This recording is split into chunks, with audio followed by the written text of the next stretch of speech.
सभी प्रिय विद्यार्थियों नमस्ते। आज हम आप सभी के समक्ष लेकर के आए हैं class 10th math chapter exercise 1.1 NCERT solution. क्या आप 10th क्लास के विद्यार्थी हैं? क्या आप मैथमेटिक्स में रुचि रखते हैं? क्या आप अन्य किसी जॉब के लिए मैथ की तैयारी कर रहे हैं? तो उसके लिए यह वीडियो आपके लिए बड़ा ही लाभदायक सिद्ध हो सकता है। आज हम पढ़ेंगे class 10th mathematics chapter 1 exercise 1.1 NCERT solution in Hindi real numbers वास्तविक संख्याएं। 10th क्लास का पहला चैप्टर है वास्तविक संख्याएं।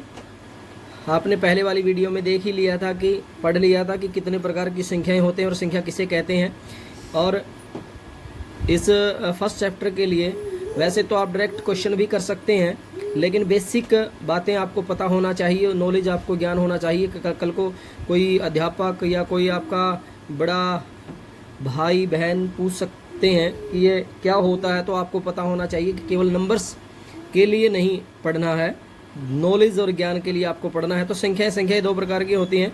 एक ये हो गई वास्तविक संख्याएं, वास्तविक संख्या, और ये हो गई काल्पनिक संख्याएं। जो काल्पनिक संख्याएं हैं उसकी आप हायर स्टडी लगभग 11th क्लास में जाकर के आप पढ़ सकते हैं। इसका एक उदाहरण आपको यहाँ दिया जा रहा है। X square plus 2 is equal to 0। X square is equal to इस साइड आकर के ये 2 माइनस का हो जाता है, तो एक्स इज इक्वल टू 2, ये स्क्वायर जो है इस साइड आकर के स्क्वायर रूट हो जाता है, प्लस और माइनस। काल्पनिक संख्याएं ये इसके अंदर आती हैं। 10th क्लास तक आपको काल्पनिक संख्याओं के बारे में पढ़ने की आवश्यकता नहीं है। हायर क्लास +1 +2 में जाकर के ये काल्पनिक संख्याओं के बारे में आएगा। आपका जो फर्स्ट चैप्टर है वो है वास्तविक संख्याएं, रियल नंबर क्या है। तो वास्तविक संख्याएं कौन कौन सी हैं? प्राकृतिक संख्या जो है वो वास्तविक संख्या है। पूर्ण संख्याएं भी वास्तविक संख्याओं के अंदर आती हैं। परिमेय संख्या भी आपकी वास्तविक संख्याओं के अंदर आती हैं, और अपरिमेय संख्या भी आपकी वास्तविक संख्याओं में आती है, और पूर्णांक संख्या भी। ये लगभग 5 प्रकार की जो संख्याएं हैं, प्राकृतिक, पूर्ण, अपरिमेय, पूर्णांक, ये सभी वास्तविक संख्याओं के अंतर्गत आती हैं। अभी हम पढ़ते हैं कि प्राकृतिक संख्याएं हमने पहली वीडियो में भी बता दिया था, फिर भी हम इसकी रिवीजन कर रहे हैं ताकि आपको ध्यान में रहे। प्राकृतिक संख्याएं जिसे हम नेचुरल नंबर भी कहते हैं और n से डिनोटेड करते हैं, 1, 2, 3, 4 और इन्फिनिटी तक, ये संख्याएं कभी, इन संख्याओं का कभी अंत नहीं होता है।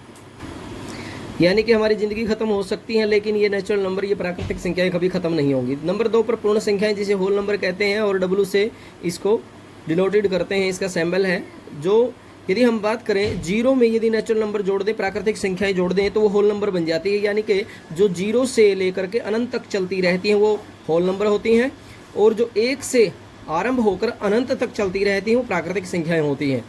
पूर्णांक संख्याएं जिसे हम Z से परिभाषित निर्देशित करते हैं, -इन्फिनिटी से, यानी कि ऋणात्मक अनंत से धनात्मक अनंत तक जो चलती रहती है, उन्हें हम पूर्णांक संख्याएं कहते हैं।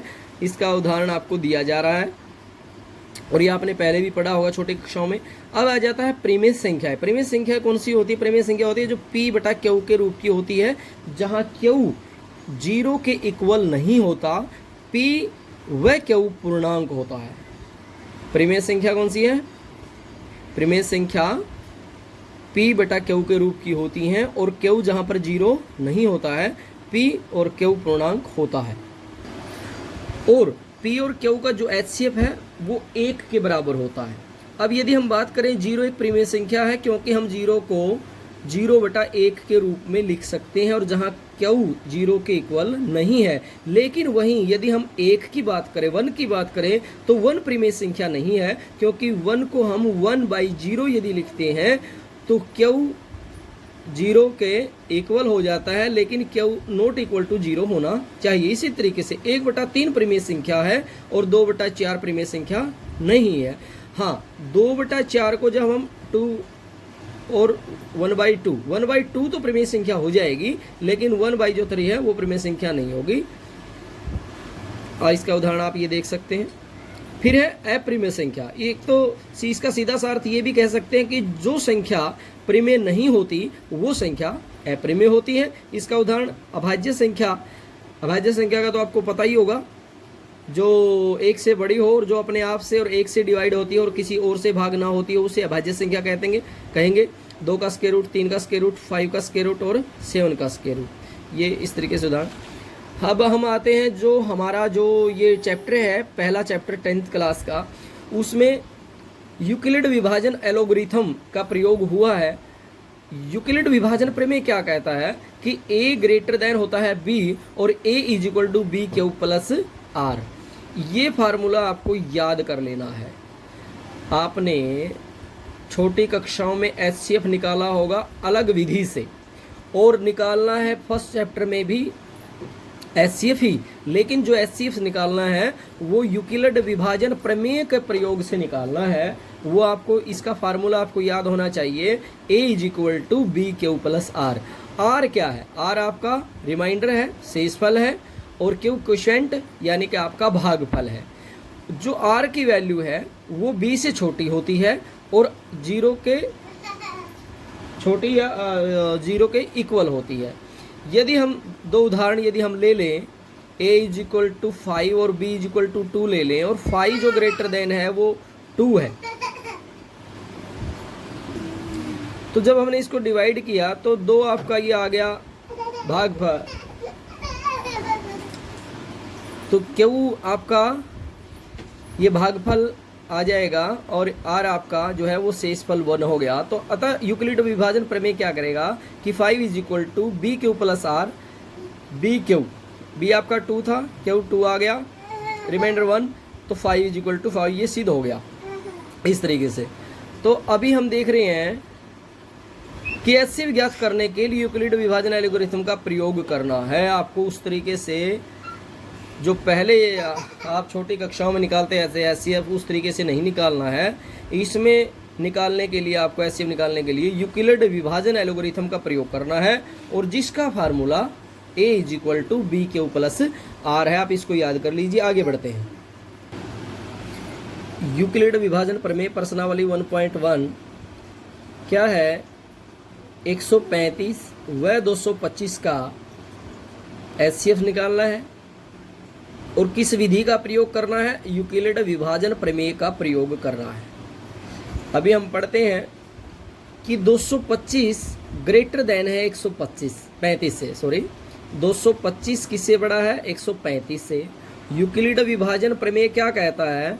a is equal to B Q plus R. तो पहला चरण, जो पहला स्टेप है, 225 इज इक्वल टू 135। अब 225 बड़ा है 135 से, तो 225 को हम 135 से डिवाइड करेंगे।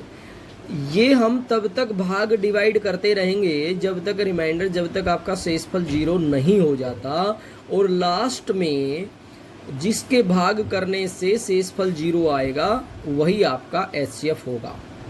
ये तो आपको याद ही होगा कि छोटी कक्षाओं में HCF कैसे निकालते थे, वो भी मैं आपको दोबारा से रिपीट कर भी दूंगा, लेकिन यहाँ HCF ही निकालना है। बहुत आसान है पहला चैप्टर, सारे ही चैप्टर वैसे आसान है। तो 225 को हम 135 से डिवाइड करते हैं।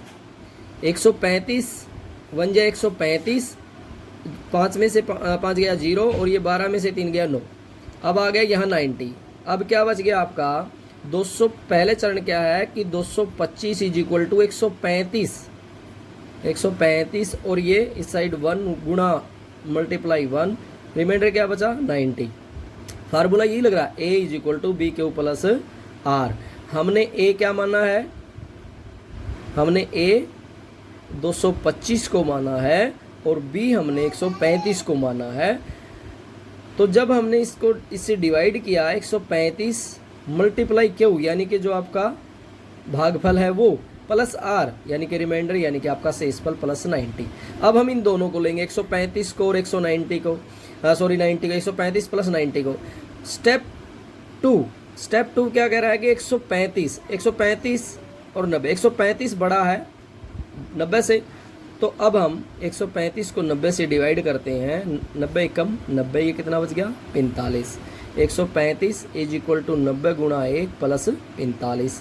फार्मूला वही है, a is equal to B Q plus R. a 225 हमने माना था, b हमने 135 माना था। अब हमने a 135 मान लिया और b 90 मान लिया। तो इस तरीके से ही ये स्टेप टू स्टेप यही ट्रिक है इसकी, यही ऐसे ही चलता रहेगा। 135 को जब हमने 90 से डिवाइड किया तो एक भागफल आ गया आपका, 90 कम 90 और प्लस 45 आपका रिमाइंडर आ गया। फिर हमारे पास आ गई दो संख्याएं 90 और 45। अब 90 किससे 45 से बड़ा है, तो अब 90 को 45 से भाग करेंगे, 45 दूनी 90, तीसरा चरण आ गया 90 इज इक्वल टू 45 गुणा 2 प्लस 0, शेषफल आपका 0 हो गया। शेषफल 0 है और भागफल आपका 45 है, अतः HCF क्या हुआ 135 और 225 का 45, क्योंकि लास्ट में किसके डिवाइड करने से 0 आया है, मैंने आपको पहले ही बताया था 45 के डिवाइड करने से आपका शेषफल 0 आया है, तो याद है। अब मैं आपको बता रहा हूँ कि छोटी कक्षाओं में कैसे निकालते थे। 225 को 5 से डिवाइड किया 45, फिर 5 से 5 नहीं 45, फिर 3 3 9, फिर 135 का इस तरीके से निकालते थे। 27 5 135, 3 27, 3 3 9। 225 को फिर हमने क्या लिखा 5 मल्टीप्लाई 5 मल्टीप्लाई 3 मल्टीप्लाई 3, ये आ गया। 135 का फिर हमने किया 5 मल्टीप्लाई 3 मल्टीप्लाई 3 मल्टीप्लाई, फिर इनका जोड़ा बनाया, 5 का जोड़ा बना 1, 3 का जोड़ा बना ये, फिर 3 का जोड़ा बना 3, फिर ये 5 ये 15 15 या 45, ये आप छोटी कक्षाओं में निकालते थे। अब हम आगे बढ़ते हैं क्वेश्चन 1 सेकंड पार्ट। 196 और 38,220 का हमें HCF ज्ञात करना है। यहाँ 38,220 किससे बड़ा है 196 से, यानी कि 38,220 को हम डिवाइड करेंगे 196 से, और फिर जो डिवाइड करने के बाद में आएगा हमें वही लगाना है यूक्लिड विभाजन प्रमेय से।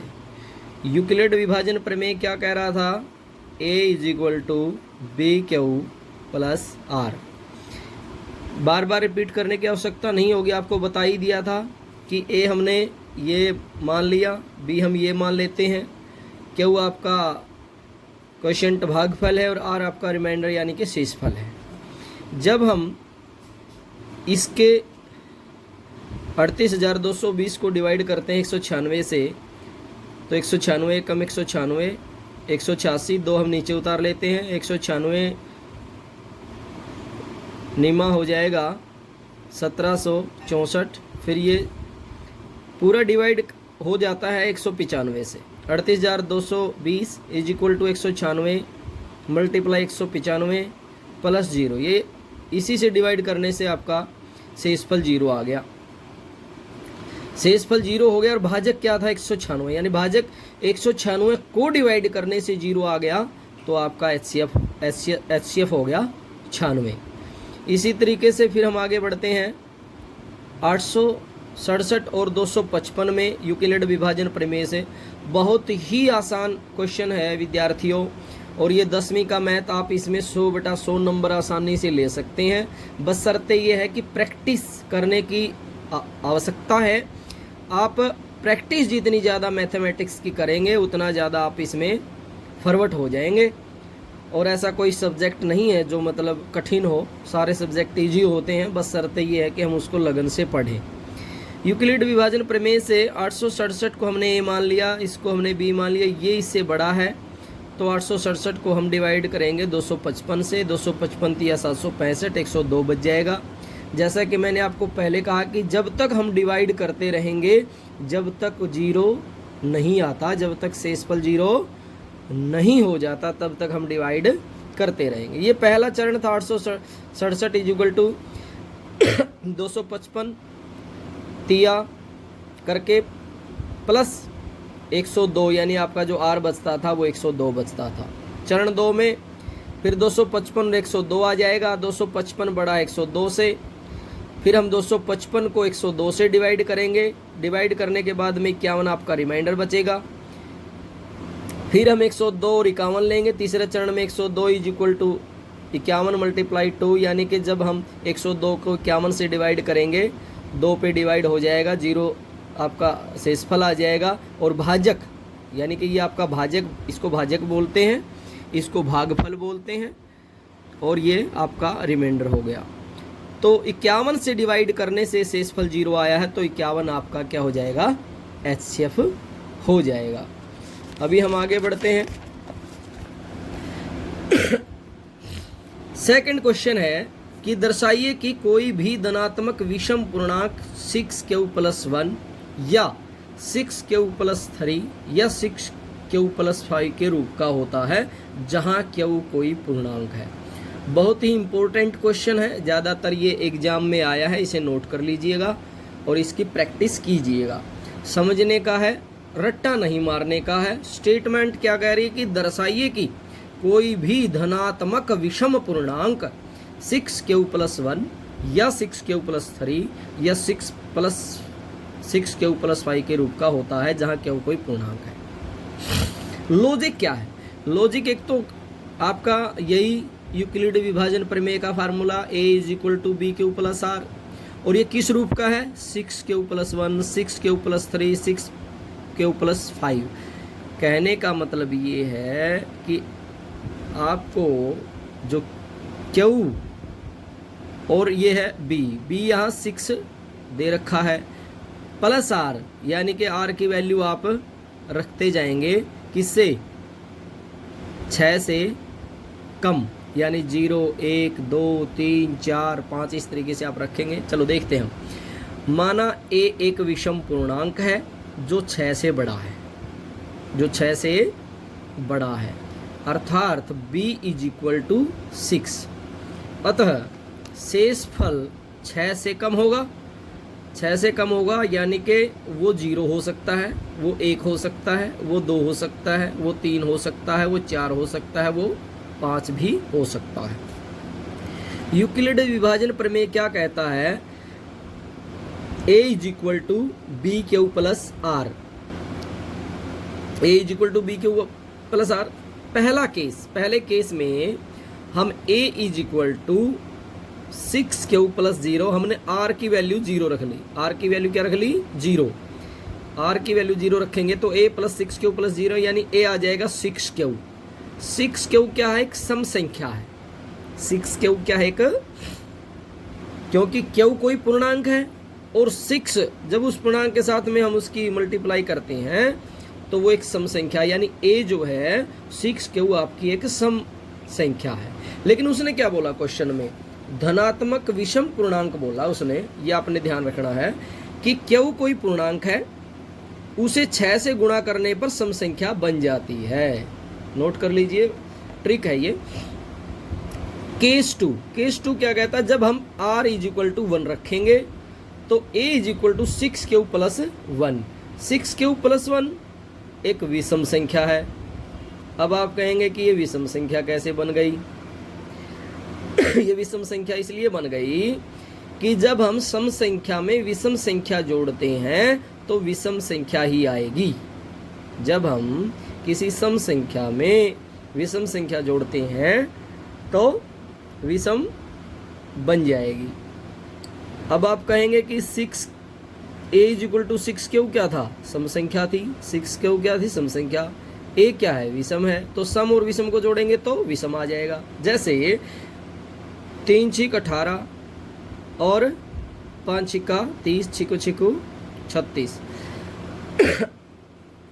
तो इसके मल्टीप्लाई करने से ये आ जाएगा। अब केस 3 a = 6q + 2, r की वैल्यू हम इसमें 2 रख देंगे। ये क्या था? सम संख्या आ चुकी थी। +2 एक सम संख्या है। सम संख्या जोड़ेंगे और उसी में सम संख्या जोड़ेंगे, सम संख्या प्लस सम संख्या हो जाएगी सम संख्या। ये भी हमारे किसी काम का नहीं है, क्योंकि उसने क्या बोल रखा है क्वेश्चन में? धनात्मक विषम पूर्णांक बोल रखा है उसने। तो हम वही नोट करेंगे जो धनात्मक विषम पूर्णांक होगा। अभी आप देखिए केस 4, r की वैल्यू हम 3 रखेंगे, a = 6q + 3। 6q तो सम संख्या आ चुका है पहले ही समीकरण में, 3 हमने विषम संख्या जोड़ दी। सम संख्या विषम संख्या क्या हो जाएगी? एक विषम संख्या आएगी। इसको आप नोट कर लीजिए, क्योंकि विषम संख्या बोल रखा है और विषम संख्या हमें चाहिए होगी। Case 5, r = 4। r = 4 रखेंगे तो यानी 6q, जो यूक्लिड प्रमेय था bq + r, यानी 6q + r की वैल्यू हमने 4 रख दी। 6q सम संख्या ऑलरेडी आ चुका है, 4 भी सम है, तो सम संख्या में सम संख्या जोड़ेंगे तो क्या आएगा? सम संख्या आएगा। अब केस 6, r की वैल्यू हमने रख दी 5, a = 6q + 5। ये सम संख्या आ चुकी है, ये विषम हो गया, तो सम संख्या में विषम संख्या जोड़ेंगे तो विषम संख्या ही हो गया, ये समीकरण नंबर 3। यानी समीकरण 3 से भी विषम संख्या है, समीकरण 2 से भी विषम संख्या है, और यहाँ से भी ये एक विषम संख्या थी। तो समीकरण 1, 2 और 3 से क्या सिद्ध होता है? समीकरण 1, 2, 3 से स्पष्ट है कि सभी धनात्मक विषम पूर्णांक 6q+1, 6q+3, 6q+5 के रूप का होता है। ये आपका आंसर। अभी हम आगे बढ़ते हैं क्वेश्चन 3 की ओर।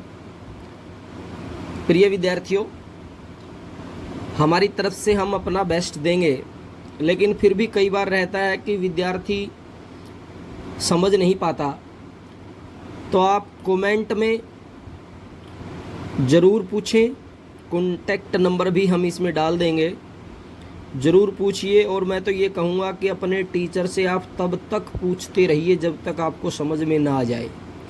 टीचर का कर्तव्य बनता है आपको समझाना, कठिन से कठिन विषय को भी सरल बनाकर आपको समझाना, और आपके अंदर वो धैर्य, वो आत्मविश्वास, वो कॉन्फिडेंस होना चाहिए कि आप अपने टीचर से पूछें।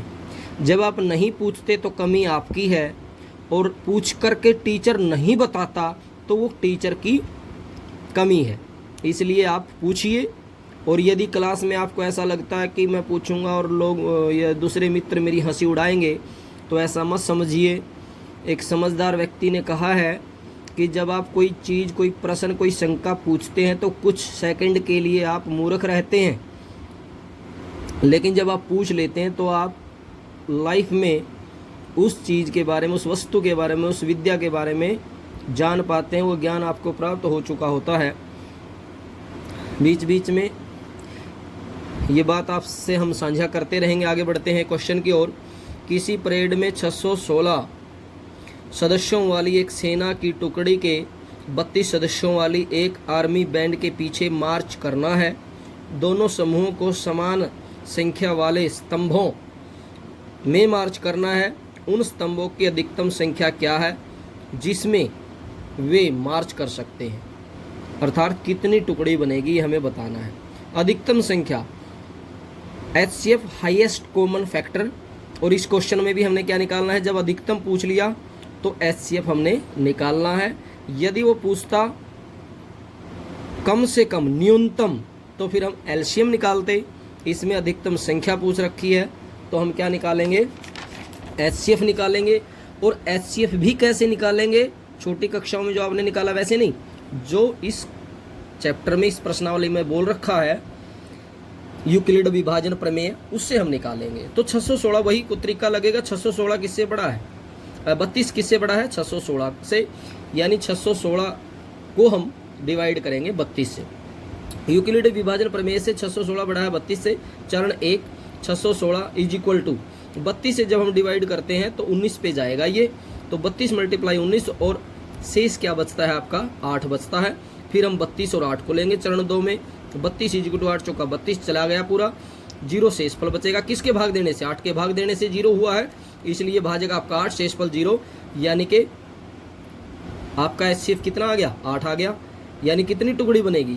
8 टुकड़ियाँ बनेगी। और एक सबसे अहम बात क्या है, आप इस वीडियो को जब फेसबुक पर देखते हैं तो आप उस पेज को फॉलो करें, लाइक करें, रेटिंग दें और अपने दोस्तों से, मित्रों से भी साझा करें। और जब आप इसको यूट्यूब पे देखते हैं तो आप हमारे चैनल को सब्सक्राइब, शेयर ज़रूर करें।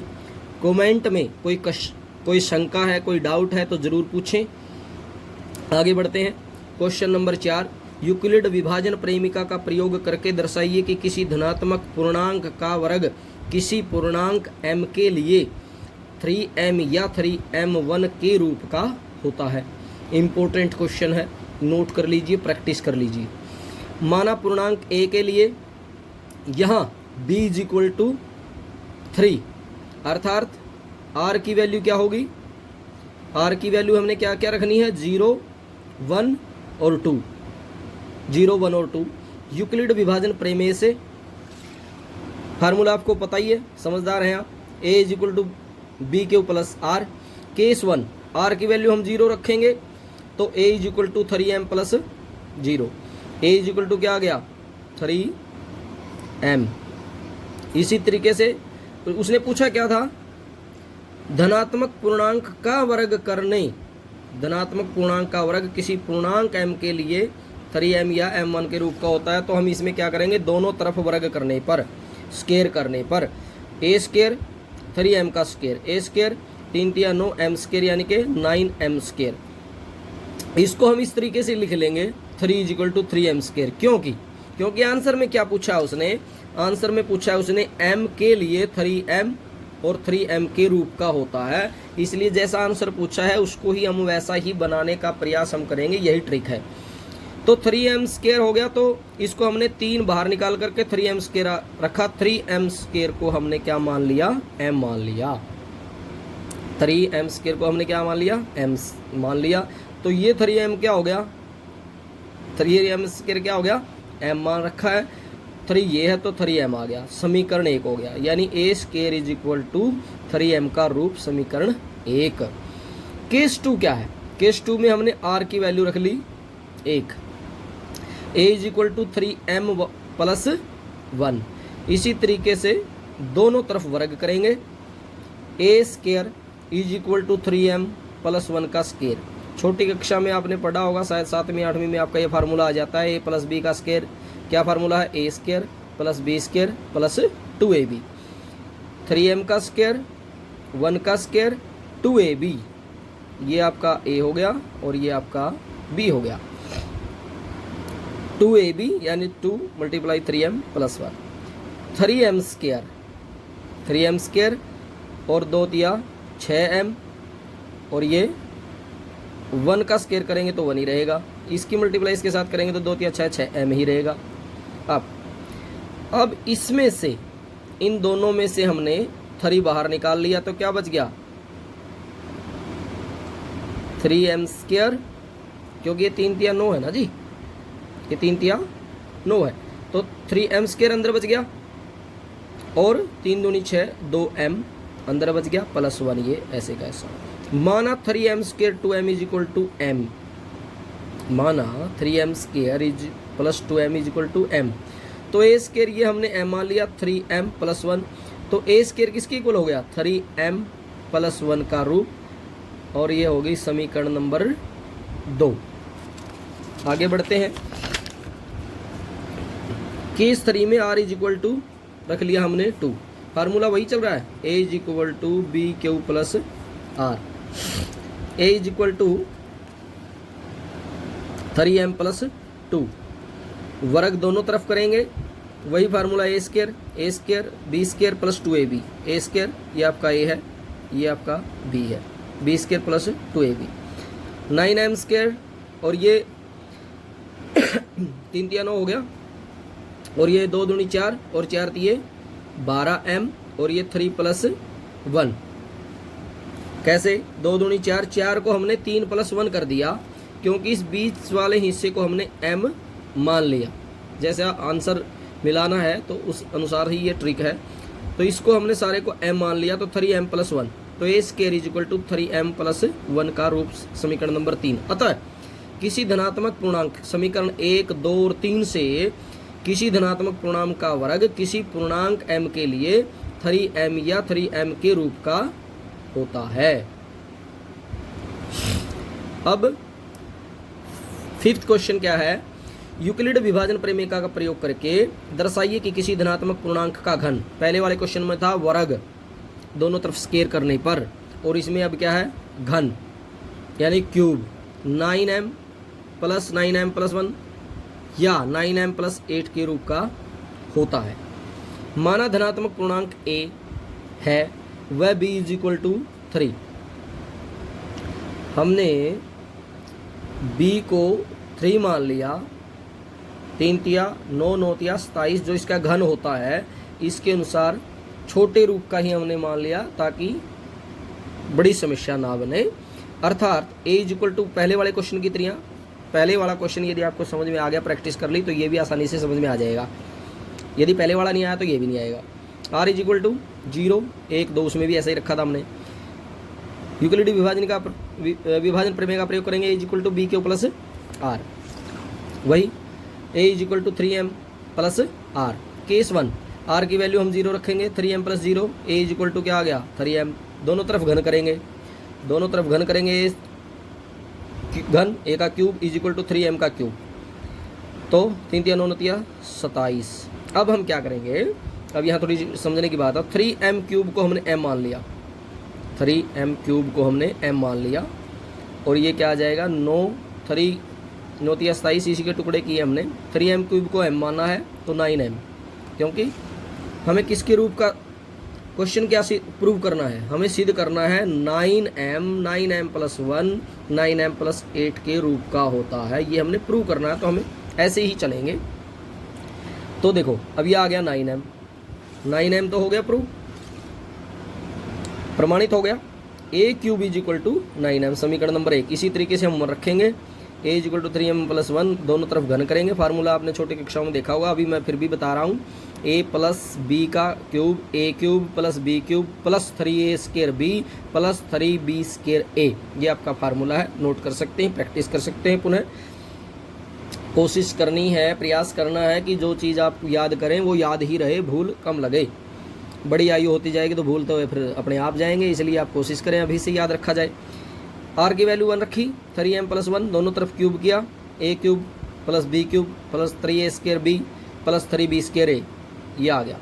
ये तो आप कर ही लेंगे, छोटे बच्चों वाली बात आ गई 7वीं 8वीं की। 3 का क्यूब का आपको पता ही होगा बस।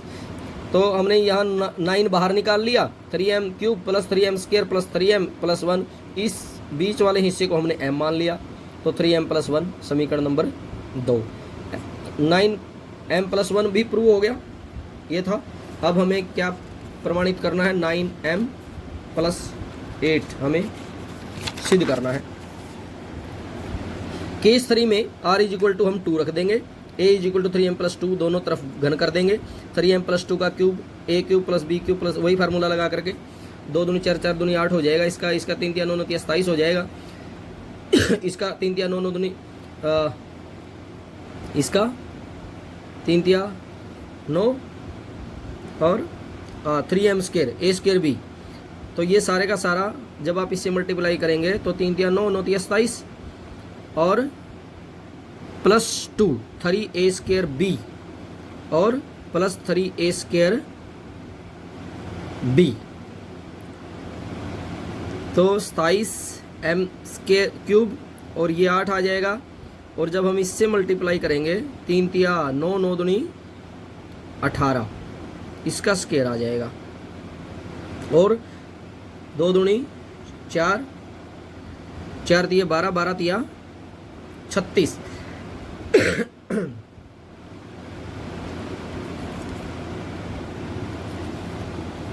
जैसा कि हम इस पे चल रहे थे, ये छोटी सी मिस्टेक इसमें हो गई थी। तो 3 3 9 9 3 27 दूनी 54 m स्क्वायर और ये 36 m।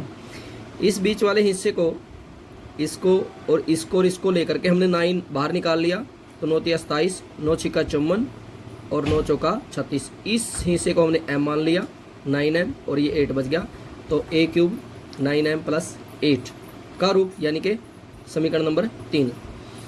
अतः किसी समीकरण 1 2 3 से अतः किसी धनात्मक पूर्णांक का घन 9m प्लस 1 या 9m प्लस 8 के रूप का होता है।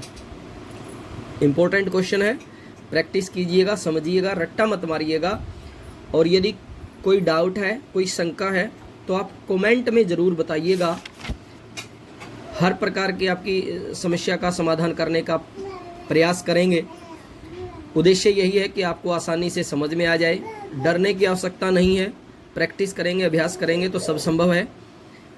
चैनल को और फेसबुक पेज को आप फॉलो करना ना भूलें, यूट्यूब चैनल को सब्सक्राइब करना ना भूलें, ज़्यादा से ज़्यादा शेयर करें, इससे हमारा हौसला बढ़ेगा।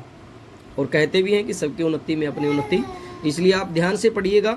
मैं गारंटी देता हूँ, यदि आप जो वीडियो में बताई जा रही बातें, क्वेश्चन यदि अच्छे तरीके से कर लेंगे तो 100% 100/100 आपके नंबर कोई रोक नहीं सकता। बस शर्त ये आपको प्रैक्टिस प्रतिदिन करनी होगी, अच्छे से समझना होगा। कोई डाउट है तो वो पूछना होगा। नमस्ते जी।